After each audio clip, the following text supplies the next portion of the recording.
सद्गुरु शिष्य को ब्रह्माकार वृत्ति का अवलंबन बताते हैं। जिसने अंतःकरण अर्थात सूक्ष्म शरीर को दृश्य एवं मिथ्या जान लिया, फिर उसके लिए अंतःकरण की देहाकार या ब्रह्माकार दोनों वृत्तियां कल्पित एवं मिथ्या हो जाती है।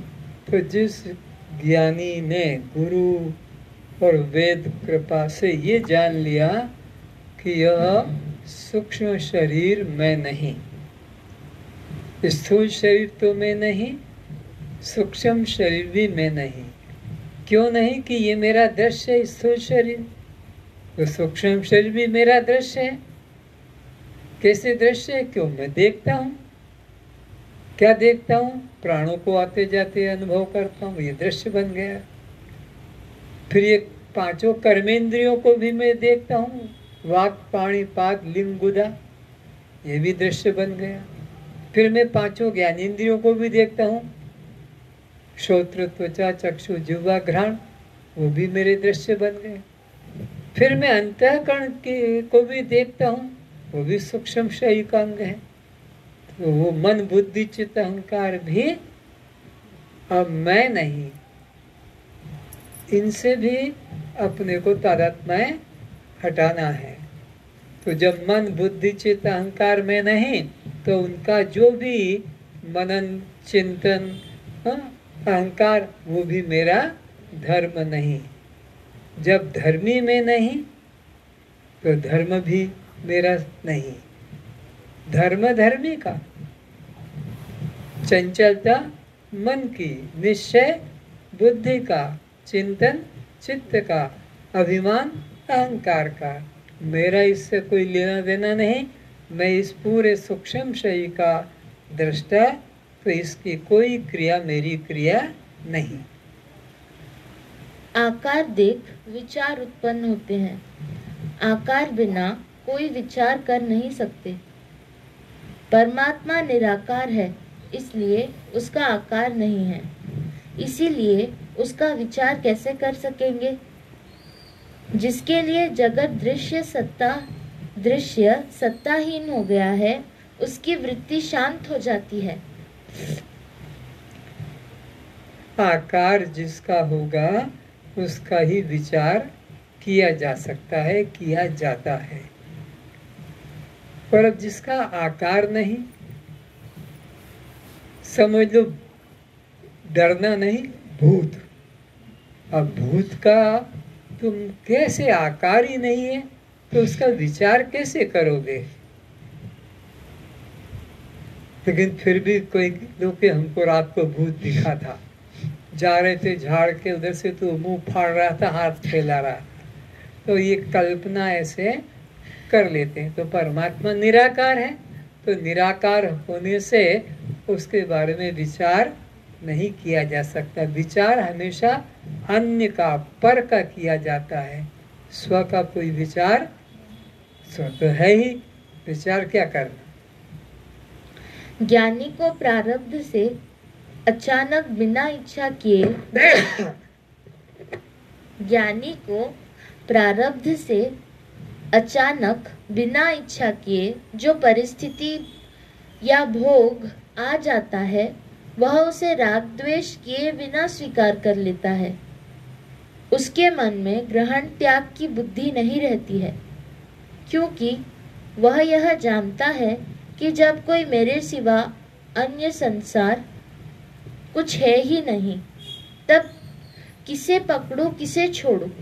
ज्ञानी की ये निष्ठा दृढ़ होती है, क्या कि मेरे सिवा कुछ अन्य किंचित भी नहीं है, तो फिर मैं किसको छोड़ूं और किसको पकड़ूं।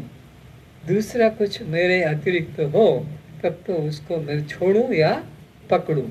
ज्ञानी की अद्वैत निष्ठा प्रबल होती है, अज्ञानी की द्वैत दृष्टि होती है। इसलिए ग्रहण त्याग राग द्वेष अपना पराया, लाभ हानि मान अपमान, इसी में फंसा रहता है। क्योंकि ग्रहण त्याग दोनों ही कर्म बंधन रूप होते हैं। कर्ता का भाव उत्पन्न होने पर ही ग्रहण करने या त्याग करने की बात बुद्धि में आती है। यदि मन ग्रहण त्याग भाव में आएगा तो कर्ता बन गए। कर्ता होना ही भेद बुद्धि व बंधन का हेतु है। यहाँ जनक जी कहते हैं कि विचार शून्य स्थिति को प्राप्त ज्ञानी संसार में जागृत है ऐसा लगता है, पर वह वास्तव में ऊँघता हुआ सोया हुआ सा ही व्यवहार कर रहा है।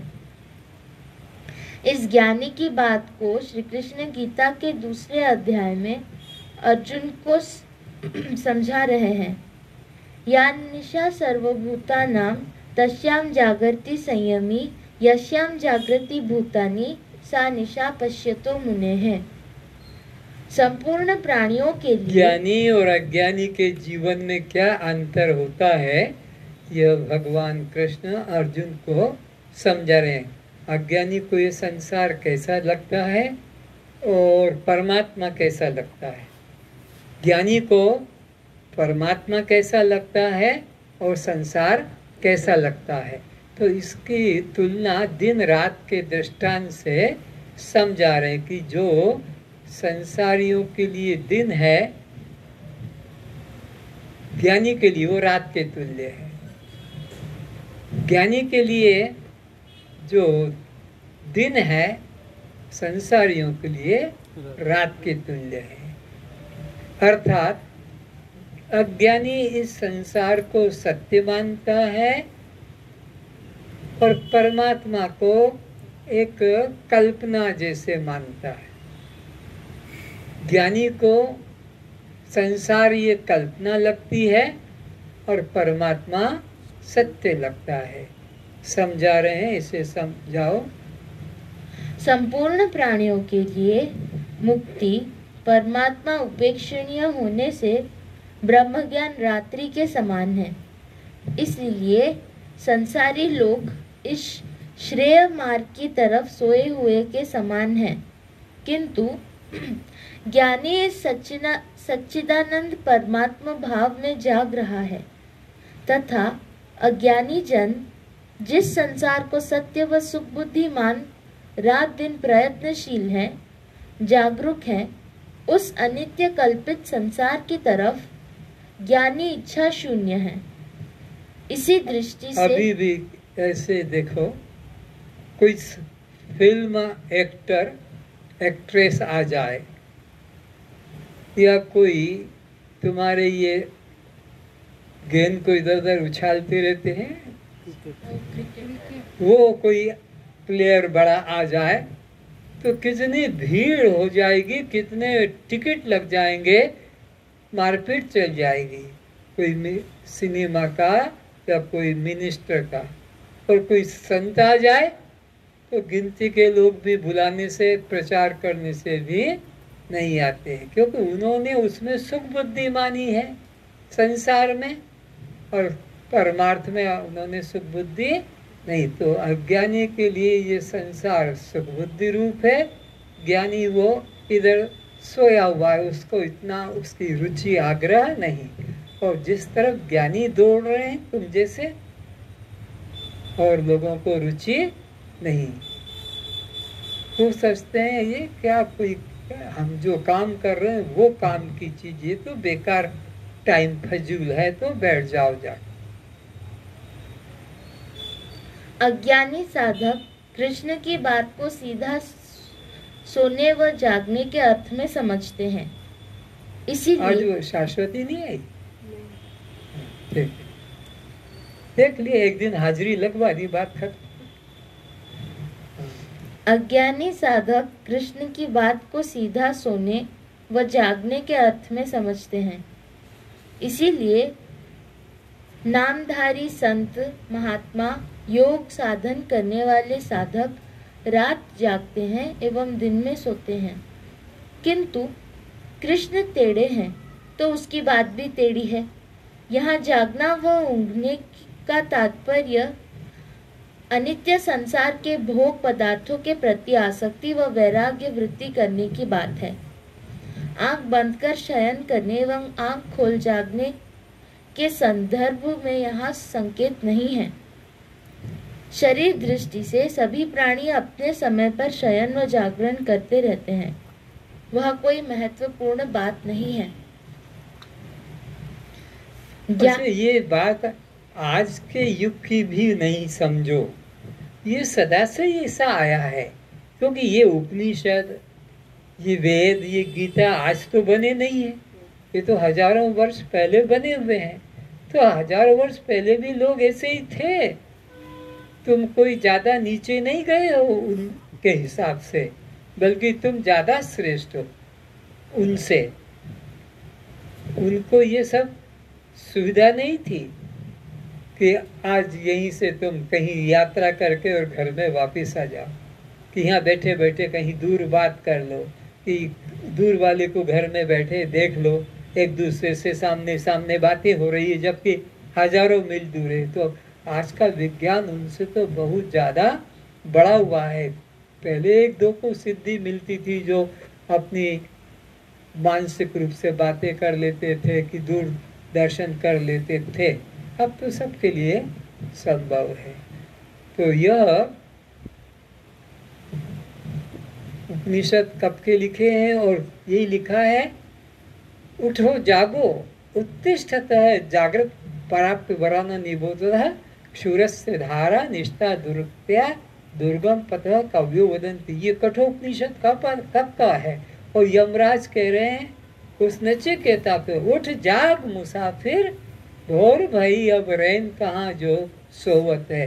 यानी पहले भी लोग ऐसे ही आलस में पड़े रहते थे, पहले के भी लोग संसार में ऐसे ही भोग में रुचि करते थे, परमात्मा में नहीं। तभी तो उनको कहना पड़ा उठ जाग, और शीघ्रता से किसी गुरु की शरण में जाकर अपने भूले स्वरूप को जान ले। अगर उस समय में चोर न होते, व्यभिचारी न होते, तो ये शास्त्र में वर्णन क्यों आता आया है? क्योंकि उस वक्त भी लोग ऐसे ही होते थे। ज्ञानी ऊँगता क्यों है?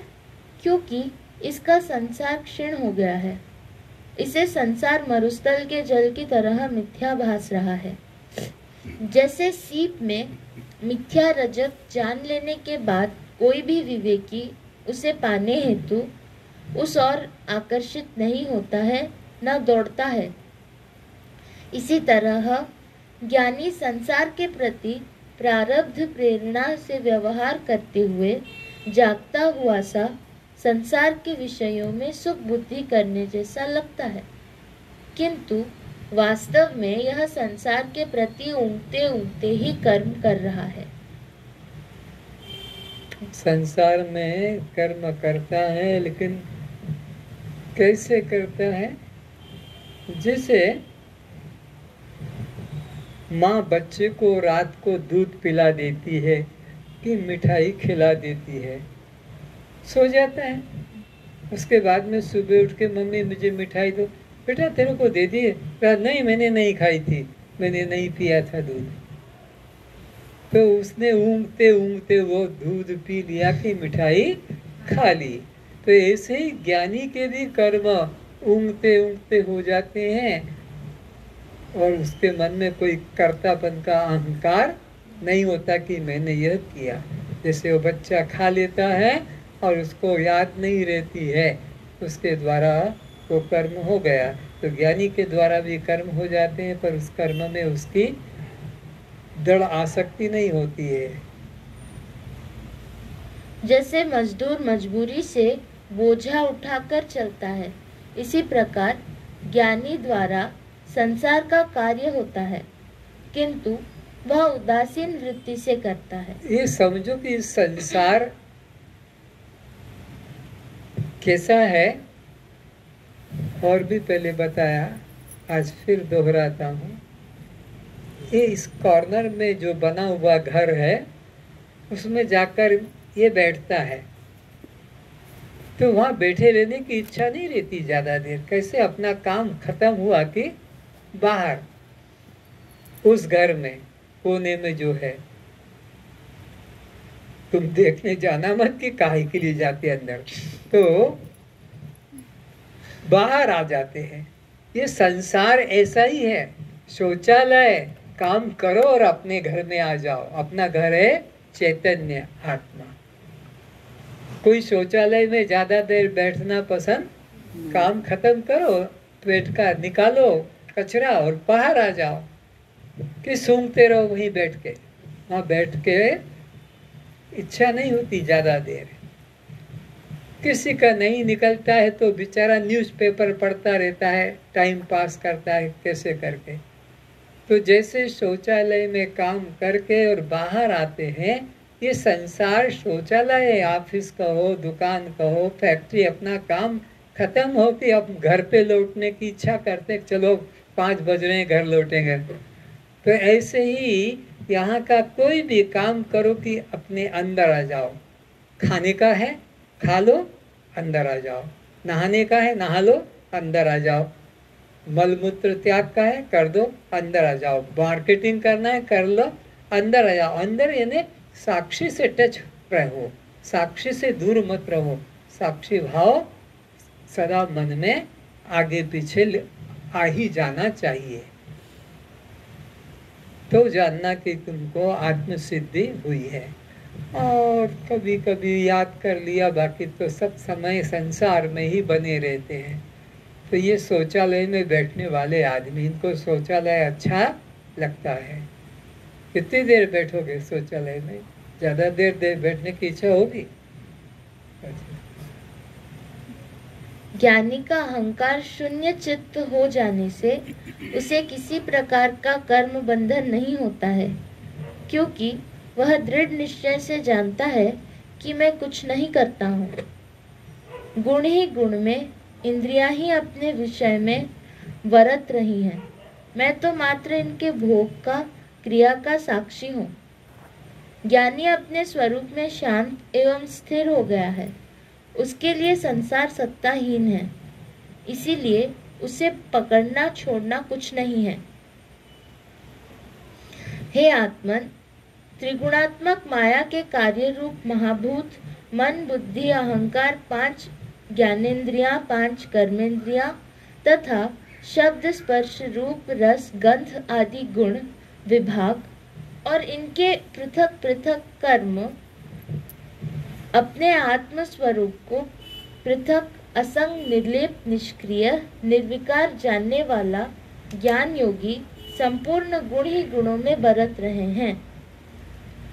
ऐसा समझकर उन भोग पदार्थों को ग्रहण करता हुआ सा दिखाई पड़ने पर भी आसक्त नहीं होता है। ज्ञानी व्यक्ति अपने जीवन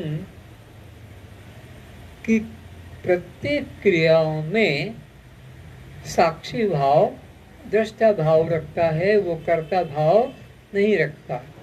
क्या सोचता है कि सत्वगुण का मन और ज्ञानेन्द्री, रजोगुण के प्राण और कर्मेंद्री और तमोगुण का विषय, ये अपने अपने निपट सुलझ रहे हैं। मेरा इनसे कोई संबंध नहीं, मैं अलग हूँ। गुणा गुणेशु वर्तन्ते। सत्वगुण के द्वारा क्या तैयार होता है? तुम्हारा मन, बुद्धि, चित्त, अहंकार। और श्रोत्र, त्वचा, चक्षु, जिह्वा, घ्राण, ये सत्वगुण का विभाग है। पहला मिलित विभाग है। मन, बुद्धि, चित्त, अहंकार, ये चारों मिले हुए सत्वगुण है। 5 भूतों के मिले हुए सत्वगुण से यह अंतःकरण, मन, बुद्धि, चित्त, अहंकार निर्मित हुआ। और 5 महाभूतों के स्वतंत्र सत्वगुण से 5 ज्ञानेन्द्रिय, श्रोत्र, त्वचा, चक्षु, जिह्वा, घ्राण बने। ये सत्वगुण का विभाग हो गया। तो मन और अब ज्ञानेन्द्रिय, ये दोनों मिलके अब जाएंगे कहाँ? वहाँ तक विषय है तो वाहन चाहिए उसके लिए। तो ये प्राण ये वाहन बन गया और ये तुम्हारी इंद्रियां घोड़े बन गए। इंद्रियां, कर्मेंद्रिय, हाथ पैर, वहाँ तक जाने के लिए प्राण उसकी लगाम, और वहाँ जाकर फिर शब्द, स्पर्श, रूप, रस, गंध को ग्रहण करते हैं। ज्ञानी देख रहा है दूर, ये सब अपने अपने ज्ञानेंद्रिय और मन मिलकर जाते हैं ये वाहन पर बैठकर और विषयों को ग्रहण करते हैं। लेकिन मैं कुछ भी करता नहीं, मैं तो केवल जानता हूँ। इसी को फिर पढ़ो। त्रिगुणात्मक माया के कार्य रूप महाभूत मन, बुद्धि, अहंकार, 5 इंद्रियां, 5 कर्मेंद्रियां तथा शब्द, स्पर्श, रूप, रस, गंध आदि गुण विभाग और इनके पृथक कर्म विभाग से अपने आत्म स्वरूप को पृथक, असंग, निर्लेप, निष्क्रिय, निर्विकार जानने वाला ज्ञान योगी संपूर्ण गुणों ही गुणों में बरत रहे हैं। ऐसा समझकर उन भोग पदार्थों को ग्रहण करता हुआ सा दिखाई पड़ने पर भी आसक्त नहीं होता है और जानता रहता है कि मैं कुछ भी नहीं करता हूँ। यानी इन सब विषयों को ग्रहण करता हुआ दिखता है, लेकिन वो अंदर से जानता है कि मैं कुछ भी नहीं करता हूँ। सत्वगुण की आंख निकल कर गई, रजोगुण के वाहन पर बैठकर और तम उसी के तम गुण के रूप को ले लिया। सत्वगुण की आंख, रजोगुण का वाहन और तम गुण का रूप लेके आ जाता है। सत्वगुण का कान और रजोगुण के यह अपना दिशा पर बैठकर और उसके शब्द को ग्रहण करता है। तो ये गुण गुण के कार्य को ज्ञानी अपना किया कर्म नहीं मानता, बल्कि अपने को क्या जानता है। तो तुम्हारे घर में नौकर कोई कपड़ा धोता है, कोई बर्तन मांजता है, कोई गाड़ी चलाता है, तो तुम क्या कहते हो? मैं कपड़े धोता हूँ, मैं बर्तन मांजता हूँ, मैं झाड़ू पोछा करता हूँ। बोलो कैसे? उसको जानते हो कि नहीं जानते हो कि वो उसके काम है? तो ऐसे ही ये मन के काम है, बुद्धि के काम है, 5 ज्ञानेंद्रिय के काम है, 5 कर्मेंद्रिय के काम है, 5 प्राणों के काम है, अंतःकरण के काम है। तुम क्यों घुसते हो कि ये मैं कर रहा हूँ, कि मैंने किया? ये अज्ञानी लोग देह इंद्रिय की क्रिया को अपना करके मान लेते हैं और बंधन को पाते हैं। लेकिन जैसे तुम अपने घर में नौकरों से सब काम लेते हो और तुम्हें पता है कि ये उसका काम है, बर्तन भाई वो आएगा मांजेगा, उसका तो टाइम है आने का, देखम हाँ वो आएगा अपना झाड़ू पोछा करेगा, सबका टाइम वो झाड़ू पोछा, तुम क्यों जल्दी करो, तो आने वाला वो करेगा।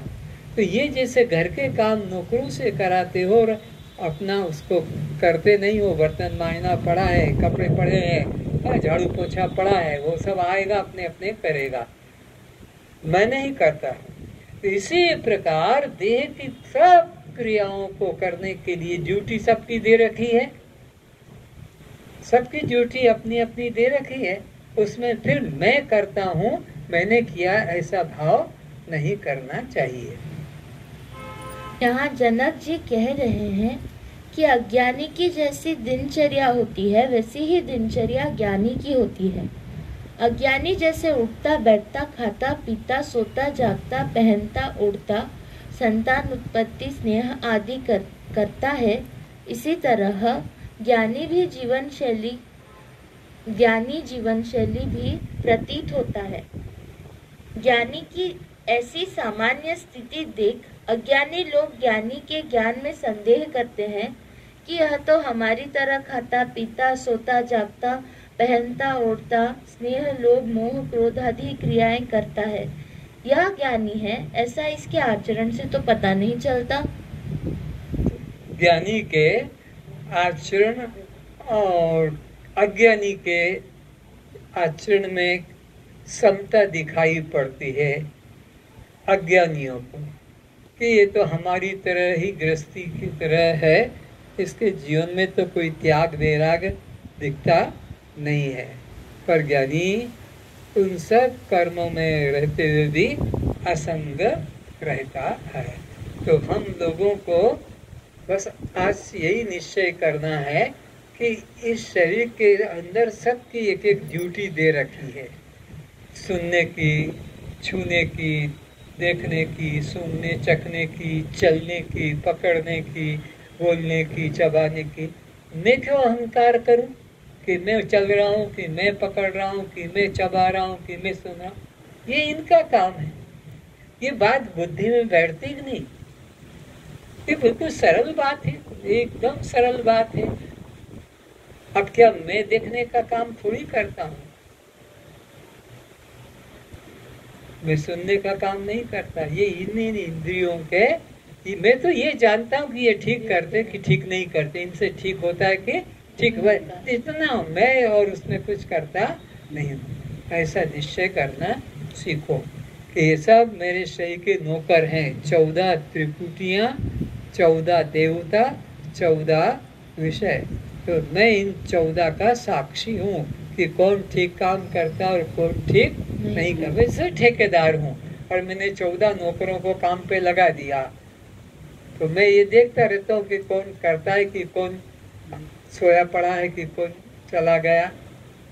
पैसा लेने आएगा तो फिर मैं उससे बात करूँगा।